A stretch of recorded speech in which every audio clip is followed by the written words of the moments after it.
ડેડિયાપાડાના MLA Chaitar વસાવાએ આત્મસમર્પણ કર્યું છે। મોટી સંખ્યામાં આદિવાસી સમર્થકો પહોંચી ગયા છે।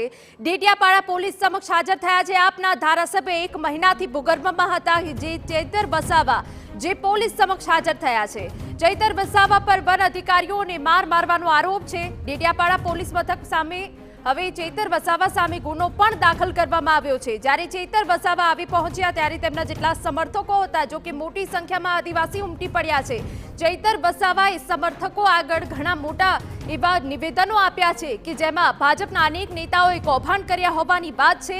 જંગલ ખાતાના માણસો કપાસને નુકસાન કરતા હોવાની વાત છે અને આ સિવાય આદિવાસી જો રસ્તા પર ઉતરી આવશે તો સરકારને ભારે પડશે તેમના નિવેદનમાં તમામ વાતો તેમણે કહી છે। આ સિવાય ડેડિયાપાડા પોલીસ મથક કે જ્યાં તેઓ હાજર થયા છે અને સમર્થકોને પણ શાંતિ જાળવવાની અપીલ કરી છે। સાથે કાયદો વ્યવસ્થા પણ જળવાઈ રહે તે માટેની ચૈતર વસાવાની સમર્થકોને અપીલ છે। પરંતુ મોટી સંખ્યામાં કે જ્યાં આદિવાસી સમર્થકો પહોંચી ગયા છે અને ડેડિયાપાડાના ધારાસભ્ય ચૈતર વસાવાએ આત્મસમર્પણ કર્યું છે અને તેઓ પોલીસ મથકે હાજર થયા છે।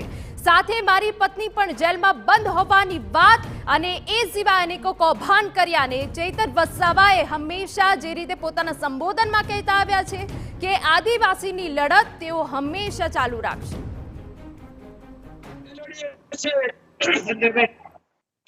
જમીન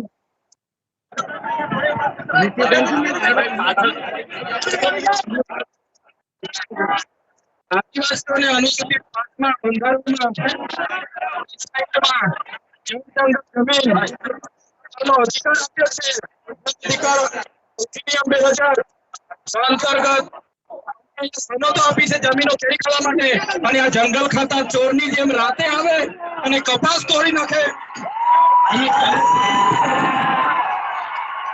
અને ચૈતરભાઈએ ઘરે બોલાવીને મારી એવો ખોટો કેસ કરે મારા પર, મારા પત્નીને જેલમાં લઈ જાય। પણ એ લોકોને પણ કહેવા માંગીએ છે અને એ લોકોને પણ કહેવા માંગીએ છે આદિવાસી અમે શાંત છે, શાંતિથી અમને જીવા દો, રહેવા દો। જ્યારે અમે રસ્તા પર ઉતરીશું ત્યારે આ પ્રશાસનને આ સરકારને પણ અઘરું પડશે। પોલીસ વિભાગને નમ્ર વિનંતી કરું છું અમે તમને સરેન્ડર કરવા માટે સામેથી આવ્યા છે એટલે કોઈ પણ કાર્યકરોએ પોલીસ સાથે જીબાજોડીમાં નથી ઉતરવાનું કે પોલીસ સાથે ગરચણમાં નથી ઉતરવાનું। આપણે સામેથી સરેન્ડર થવા માટે આવ્યા છીએ અને સરેન્ડર થઈશું। અને બધાને કહેવા માંગુ છું હું ચૈતર વસાવા અને મારો પરિવાર આખા આદિવાસી સમાજ માટે, આખા ગુજરાતના નવયુવાનો માટે, શિક્ષિતો માટે, શોષિતો માટે, પીડિતો માટે, તમામ લોકોને ન્યાય અપાવવા માટે છેલ્લા શ્વાસ સુધી લડીશું। હું આમ આદમી પાર્ટીના તમામ આગેવાનોનો પણ આભાર માનું છું, કોંગ્રેસના તમામ લોકોનો પણ આભાર માનું છું જેમને મારે આ કપરા સમયમાં મને સાથ અને સહકાર આપ્યો છે। મિત્રો, કાર્યકરો, શાંતિથી આપણે પોલીસ સ્ટેશને જઈશું અને પોલીસ સ્ટેશને હું હાજર થઈ જઈશ અને મને ન્યાય પ્રાણી આદિવાસીઓ માટે લડીએ। તો આપે ચૈતર વસાવાને સાંભળ્યા કે જેઓ આદિવાસી માટે છેક સુધી લડત આપશે તેવી વાત સાથે મારી પત્નીને પણ જેલમાં બંધ કરી દીધી છે। એ સિવાય મારા પર ખોટા કેસ કરવામાં આવ્યા હોવાની વાત કહી છે। અનેકો કૌભાંડ બીજેપી નેતાએ કર્યા હોવાનો પણ આરોપ મૂક્યો છે। એ સિવાય જંગલ ખાતાના માણસો પોતાની મનમાની કરે છે, કપાસના પાકને નુકસાન પહોંચાડે છે। ડેડિયાપાડાના ધારાસભ્ય ચૈતર વસાવા કે જે 1 મહિનાથી ભૂગર્ભમાં હતા અને આજે તેઓ પોલીસ સમક્ષ હાજર થયા છે, આત્મસમર્પણ કર્યું છે। ત્યારે મોટી સંખ્યામાં હજારોની સંખ્યામાં આદિવાસી સમર્થકોનો જમાવડો જોવા મળી રહ્યો છે। ત્યારે જે દ્રશ્યો અમે તમને બતાવી રહ્યા છે કે જેમાં ગોપાલ ઇટાલિયા પણ પહોંચ્યા છે સમર્થનમાં, તેઓ પણ જણાવી રહ્યા છે કે ચૈતર વસાવા હવે આત્મસમર્પણ કરશે અને જે રીતની કાયદાકીય લડાઈ હશે એ લડત અમે આપીશું। અને આ તમામ દ્રશ્યો એ સામે આવી રહ્યા છે કે જ્યાં મોટી સંખ્યામાં આદિવાસી સમર્થકો પહોંચી ગયા છે, ઉમટી પડ્યા છે। ચૈતર વસાવા તુમ આગે બઢો હમ તમારે સાથેના નારા લાગી રહ્યા છે ને એ વચ્ચે ચૈતર વસાવાએ આત્મસમર્પણ કરી દીધું છે અને ડેડિયાપાડા પોલીસ મથકમાં ચૈતર વસાવા હાજર થયા છે। પરંતુ એ પહેલા તેમના સંબોધનમાં કે જ્યાં હજારોની સંખ્યામાં સમર્થકોનો જમાવડો હતો, ચક્કાજામ કરી દેવામાં આવ્યો હતો આદિવાસીઓ દ્વારા અને ત્યાં પહેલા પોતાના સંબોધનમાં અનેકોએ એવા નિવેદન આપ્યા છે કે પહેલા તો મારા પર ખોટા સમગ્ર ઘટનાક્રમ ગુજરાતમાં જે રીતે સૌથી નાની ઉંમરના ધારાસભ્ય તરીકે ચૈતરભાઈ વસાવા ગઈ ચૂંટણીમાં 1 લાખ કરતા પણ વધુ મતથી જીતી આવ્યા એ નાની ઉંમરના યુવાનની, આદિવાસી યુવાનની જીતના કારણે ભાજપ પાર્ટી જે છે એ ઉખલાઈ ગઈ છે અને એમના પેટમાં તેલ રેડાયું છે કે આટલો નાની ઉંમરનો એક છોકરો કેવી રીતે ચૂંટણી જીતી ગયો ભાજપ સામે. એટલા માટે જ્યારથી ચૈતરભાઈ ચૂંટાયા છે ત્યારથી એમને હેરાન કરવા, પરેશાન કરવા, તોડી પાડવા, એમને બદનામ કરવા માટેના તમામ ષડયંત્રો ભાજપ દ્વારા કરવામાં આવી રહ્યા હતા. છેલ્લા કેટલાક દિવસ પહેલા આવા જ ષડયંત્રના ભાગરૂપે ચૈતરભાઈ વસાવાને હેરાન કરવા, એમના પરિવારને ત્રાસ આપવા માટે એક ખોટી બેબુનિયાદ વાહિયાત ઉપજાવી કાઢેલી એફઆઈઆર ચૈતરભાઈ અને એમના પરિવાર વિરુદ્ધમાં દાખલ કરવામાં આવી છે. અને એ એફઆઈઆર માં ચૈતરભાઈના ધર્મપત્નીને પણ ખોટી રીતે ધરપકડ કરી જેલમાં પૂરી રાખવામાં આવ્યા છે.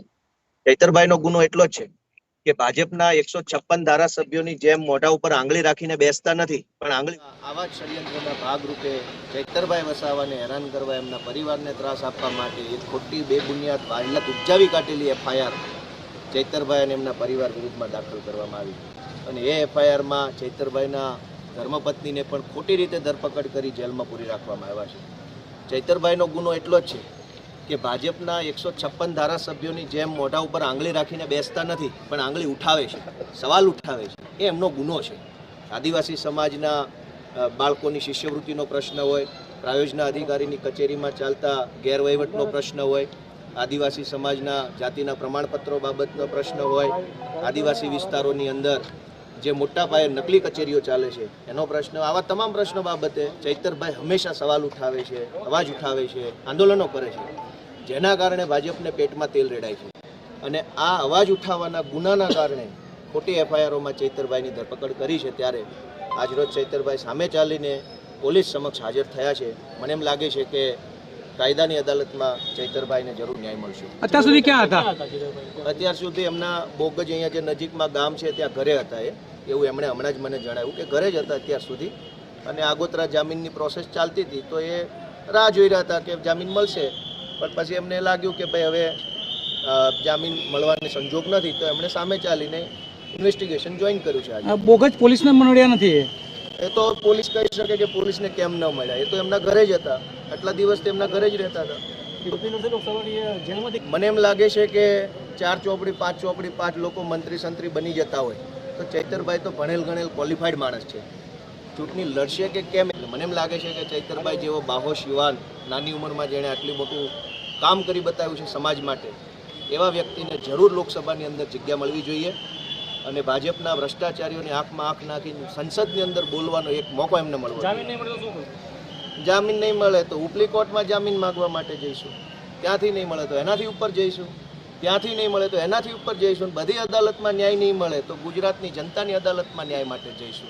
બીજેપી દ્વારા કઈ નાક દબાવવામાં આવે? બીજેપી દ્વારા કઈ નાક દબાવવામાં આવે, પક્ષ પલટો કરી શકે? બીજેપીનો તો ધંધો જ નાક દબાવવાનો છે. જે કામ 156 સીટો આપી, જે કામ કરવા માટે આપી છે એ કામ તો કરતા નથી.